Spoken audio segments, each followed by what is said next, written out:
All right. What is up, guys? It's your boy Jay-Z Bottom Lip. And today I'm going to break down neutral in the best way possible, in my best way, like my way of explaining neutral. I wanted to explain to you guys. I've been told to make this video for a very, very, very long time. I'm not sitting here saying that I'm the best player, but I know a lot about this game because I've put in a lot of time into it. And I, for a very long time, have the sense or the audacity to believe that I was one of the best players. Now, a lot of people would sit here and say I'm not, which is fine. Obviously, I'm not. But just having that mentality made me go into depths about the game. Not even just this game, but in general. Like, I have so many different fighting games where I try to understand fighting games in general to help me better understand Mortal Kombat. So for a very long time, I didn't understand a lot of things. And I don't want to get off topic, but we're going to focus on neutral. And the reason being is a lot of people in the NRS community do not understand neutral to the full extent. Now, everyone has their own way of explaining neutral, which is completely fine. But I wanted you guys to understand it in my terminology or my way of explaining it and understanding it so you can take that and understand it as well. I also been told that I take my time and I do a very clear job of getting people to understand stuff. So, further ado, let's get into it. I'm going to explain to you guys neutral. Now, when it comes to neutral is basically zero, right? In the latest terms, we can say that neutral is zero. And we can see that in frame data. Most of the time, sometimes moves will be zero on block, which just means neutral. Whoever has the fastest button wins. So you can think about that in the neutral standpoint of when two players are not attacking each other and they're playing at a distance. This is considered neutral. So if both players or both parties are backing up and they're taking their time to understand one another, this is considered neutral. Now think of neutral as an umbrella terminology, okay? Now when it comes to, in my opinion, you have something called the LGBTQ.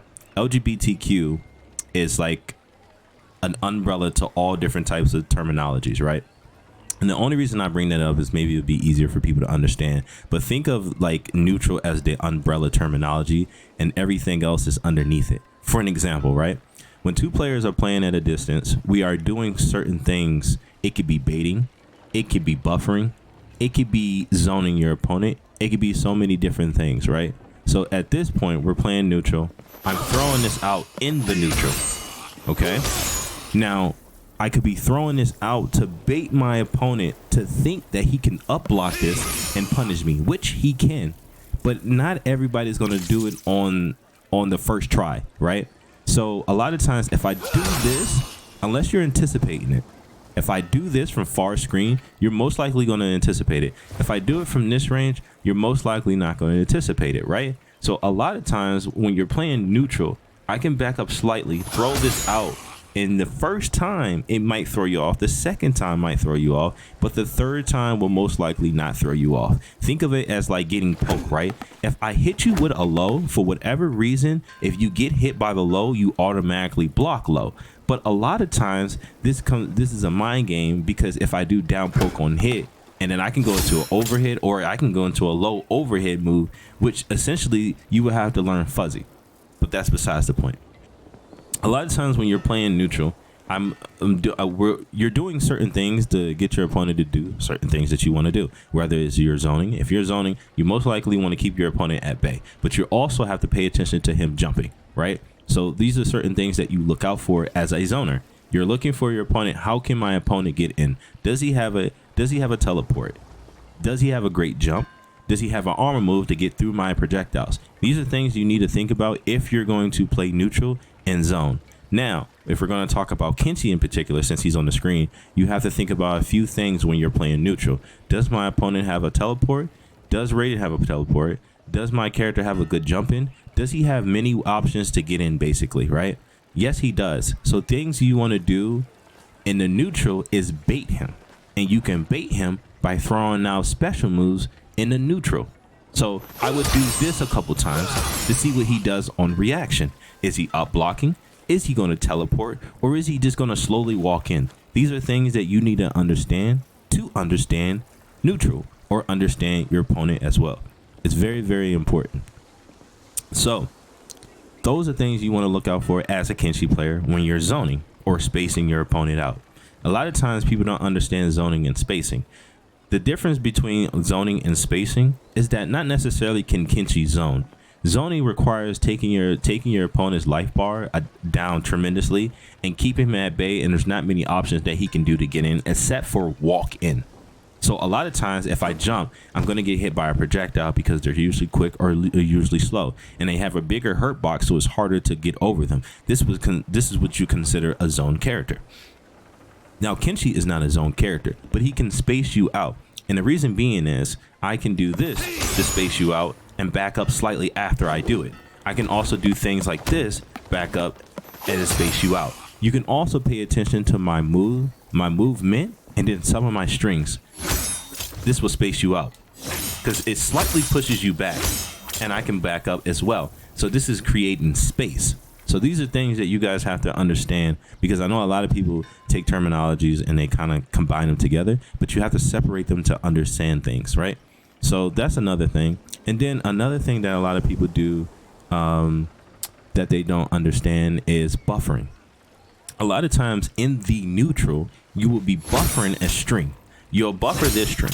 Now, a lot of times you use a 2-hitting string to buffer rather than a 1-hitting string to buffer. Usually one string buffers into a special move is usually harder. So a lot of times a 1 string, what I mean by that would be something like this on hit.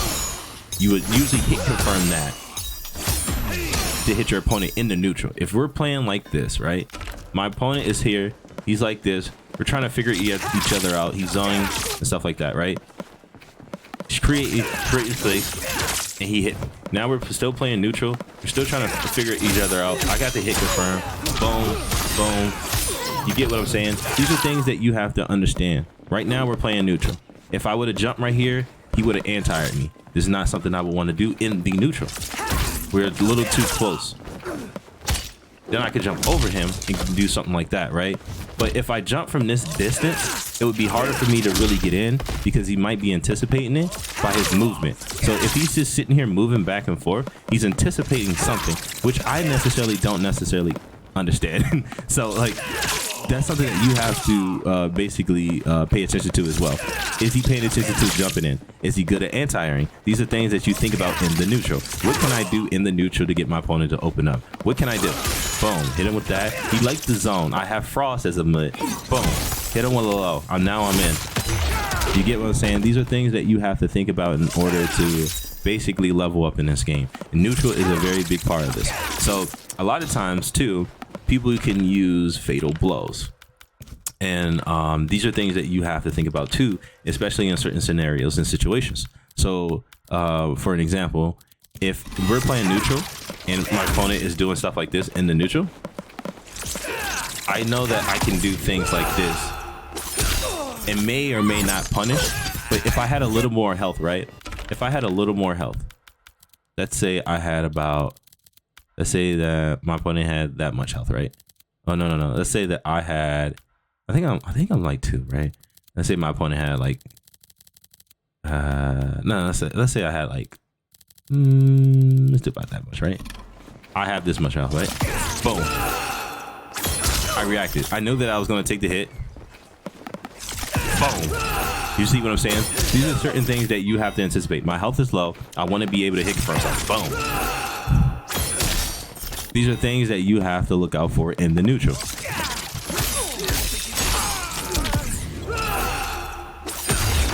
So again, these are things that you're paying attention to. Boom. You can even do this in a neutral, just to see if it catches him. You can do this. Boom. Or like. So again, these are things you can do. Like, okay, we're playing neutral right now. See if I can hit him with the overhit. Nope, didn't hit him with the overhit. Boom. He might be anticipating it now, so I can come in and easily get a grab or something like that. Now that he's anticipating the overhit, he might stop zoning to react to the overhit. So these are things that you may have to think about. It's a lot of mind game stuff, but you can limit it to making your opponent play the mind games that you want to play. I'm going to anticipate him by throwing over overheads to make him block, make him stop throwing at him. Maybe he will, maybe he won't. We don't know. But once I see him go up, Once I see him go up with a projectile in his hand, that's GG. That's GG. You get what I'm saying? These are things that you have to anticipate. So again, a lot of times in neutral, you're going to be sitting here trying to figure out one another. Long story short, to put it in the latest terms, the whole point of neutral is to figure out your opponent. Now, another thing that's very, very important to understand, and it's my last point about neutral. A lot of times when you're fighting certain characters, you might not understand what's happening, or you might not want to be caught in a situation because he may be baiting you to do something, right? So I'm going to show you what it looks like to reset neutral in situations where you don't want to deal with your opponent. And we're going to use Johnny because we can agree that Johnny is a very, very annoying character, and he's very overwhelming sometimes, right? So let's say that I'm fighting against Johnny and I'm using smoke, right? So another thing about neutral, or understanding neutral, would be something like this, right? I know that he's guaranteed a knee. This is resetting neutral. I don't want to deal with the mind games he might be wanting to play, so I reset neutral. He can even do things like this, right? So watch this. Hold on. Let me get him to block first, and I'll show you. Check this out. Oh, hold on. Use the other one. Right? Watch. He could be baiting that. So since you don't want to play those mind games, he can punish that too, by the way. He can punish that. So again, these are things that you need to pay attention to. You can even do this, and now you're punishable. So again, a lot of times you may want to reset neutral. So in certain situations where you don't know what your opponent's doing, you might want to reset neutral. So these are things that you need to pay attention to. Another thing you can also do is give up your turn, but I'll make a whole nother video about like giving up your turn and understanding how to give up your turn. I just wanted you guys to understand that neutral comes in three different ways, right? Neutral can be frame data, which means 0. Then neutral also can mean about like when two players are in the neutral, which would be like at a space. And then another thing would be neutral is resetting neutral. It's still all the same thing, but it's just getting you guys to understand that. So resetting neutral is also very important when you feel like you're overwhelming.